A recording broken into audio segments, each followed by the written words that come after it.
The mission of the Women's Fund is really to create positive impact and change for the women in the high country. We serve Ashe, Avery, and Watauga County. We do that through collective giving, and we invite women to give to our fund so that we can redistribute that money to the needs of women and girls all over the high country.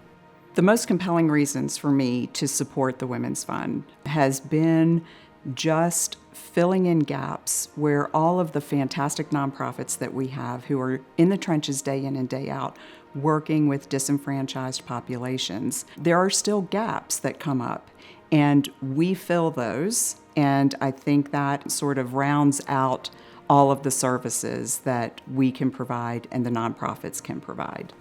At Hospitality House, we are fulfilling some very basic needs. Housing is by far the most essential thing to a person's safety, stability, and their health. But also the food needs that we supply through funding from the Women's Fund. The funding that comes to us to make sure that women and girls are being fed, and those who are coming to us just even to get a food box, is critical. We served in our community kitchen 18,200 meals in January and again in February. So being able to meet the most basic needs to make sure that a woman and her children, her family, the girls in those families are taken care of. Their overall health is one of the most important things to us. Women's Fund in the Blue Ridge has been a longtime partner for us. They have been a strong partner in understanding that often when women have to leave a home for whatever reason, it's a struggle sometimes to replace the income needed to get back into housing. Our ability to even let women know that there is another group of women in this community who care about them and who are supporting them in their next step.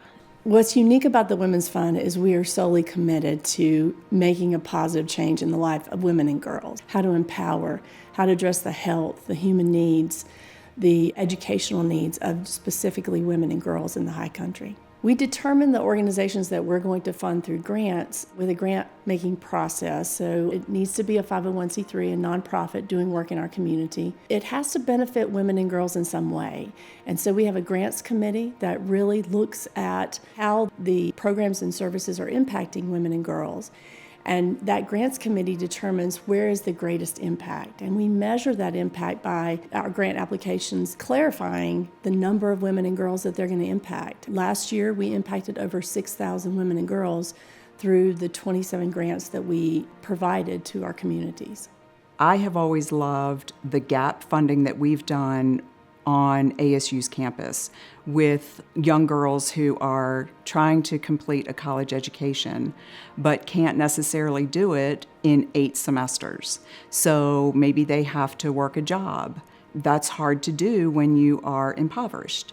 So to fill the gaps for them to be able to complete their education and go on and do fantastic things is really, really a strong point for me. The Outreach Committee about 1.5 years ago decided that they needed to address the level of period poverty, access to period products for women and girls in the high country.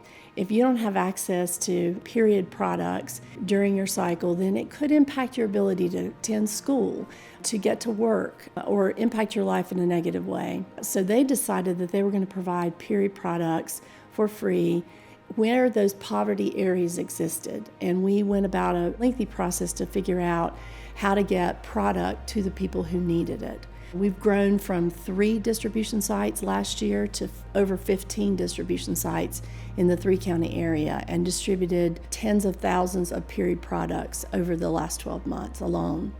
Small local grants actually are better for us in the long run because most of the state and federal level grant funding that we receive is very restrictive. This money can be the difference between somebody choosing to leave or stay in their unsafe situation. So, folks call us and they say, I just need somewhere to stay for the night. And we might not have that funding for federal grants, but because of this grant, we are able to put somebody in a hotel for a few nights until we can assess their situation. So this really can be life-changing for them.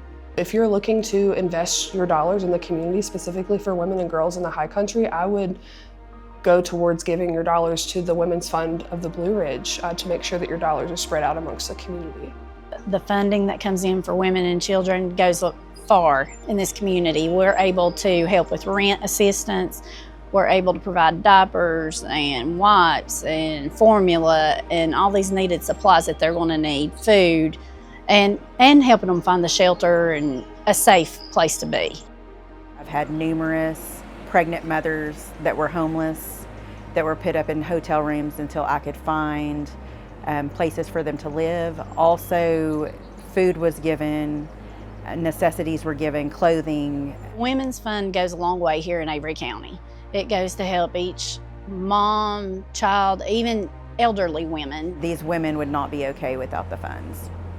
I saw that children came to us not prepared. And so the partnership is here to help families, children. One of the things we do here at the partnership is called our lending library. And they deal with everything from reading books, manipulatives, STEM kits, anything and everything a child needs to know and practice before they enter school. And we've received grants for help with mothers and children moving into their new homes. We have received postpartum bags. So the Women's Fund has been an integral part in the programming here at the Partnership of ASH.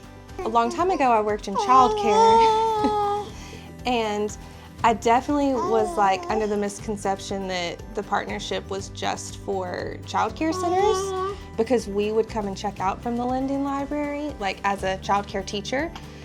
And then it really took us having our first foster child for me to realize that, the partnership is for everybody in the county. We have found that restricted funds are shrinking all around the United States, and it's very important for us to be able to fill in some of those gaps and help the human services organizations stay on track and be able to continue their level of programming. A lot of people think of shelter services as being funded by state and federal dollars. At this point, we receive no state dollars, so we rely heavily on partners like the Women's Fund to ensure that women still have a place to go.